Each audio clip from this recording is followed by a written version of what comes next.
Welcome back to HamptonPirates.com, Pirate fans. Today we'll be talking to head coach Don Rose. Coach Rose, we're going to talk a little bit about South Carolina State, that first conference matchup.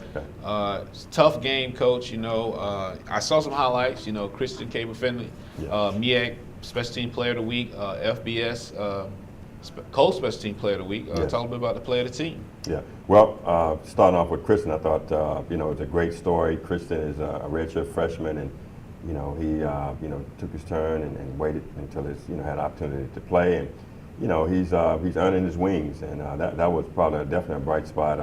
Matter of fact, I think he had two big plays on special teams, and one of them was a pass for 37 yards, and one of them was a run for 37 yards and a pass for 32. And believe it or not, he had the longest running pass for the team that day. Wow!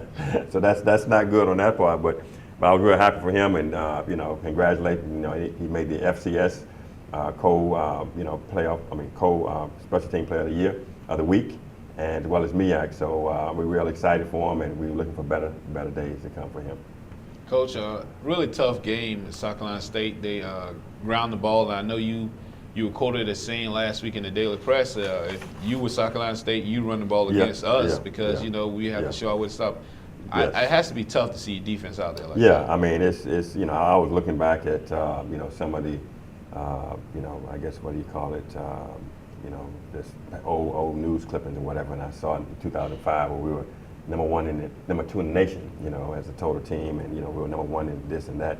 And I look back at it and I sit back and this is not Hampton football, but then when you go back and you watch film and it's just the little things. But we got to continue to keep going on it. But until we, you do your 111th, and we put our guys in a situation. I thought, starting off with the game, it was nip and tuck. We were in the game. I think we were back and forth, and we had a couple of turnovers in the key moments. But it came down to again, they ran the ball, and we didn't do what we were supposed to do as far as our filling and spilling and what have you. And they end up 248 yards rushing, and that's our average, And so right now, obviously, this bye week, we've got to try to fix that. And again, right now, obviously, offense would help with that, but we got some work to do. And like I said, now I'm just grateful that we got a bye week, so we got a little more time to rest up some guys. We had a couple of guys that didn't play that would have helped, and so.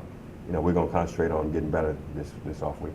Coach, you mentioned it. I know the stats are kind of glaring and one-sided, but if you take away the two turnovers in the red zone, the fumble by JJ, and then the interception by JJ, you think you convert either one of those into either a touchdown or field goal? I'm pretty sure you got a different game there. It was. It just you look at it, and we had a chance to score and go back and forth, and I think that momentum. When you do that, it changes the momentum of the game. And so when we went down there and you get the turnover, the interception, the one for the touchdown, you kind of go, here we go again kind of deal. And so the guys, but we can't do that. I mean, that's part of the game, and they made those turnovers. We did not. But like I said, now, you just keep going back at it. But, we just try to fix it. And I know the biggest thing is, we have to be able to control the ball on offense, more than 3 and out, and then defensively. Regardless of turnovers, we got to stop the run. And so, right now, I think this week we made some adjustments again. But we still, believe it or not, we still got an opportunity. I mean, I think South Carolina plays the Aggies this weekend, and somebody has to lose. And so our record will be identical to one of theirs. You're right. In the conference. So we just got to, right now, enough is enough, and do the little things. And I think, this week is we're really going to concentrate on those things. All right, Coach, I always say to get to, you got to go through, and we've gone through more than enough. Yeah, but this week we have the biggest opponent on our schedule we call the bye. What a lot of people might not know, Coach, is that we've suffered a lot of injuries on defense and some on offense. Talk a little bit about some of the things some players that you hope to get better and get back on the field next week, and some of the things you want to work on this week during the bye. Yeah, well, like I said, we probably it's probably about maybe about four guys is out for the year. And then we probably got another 6, 7 guys that we expect to come back.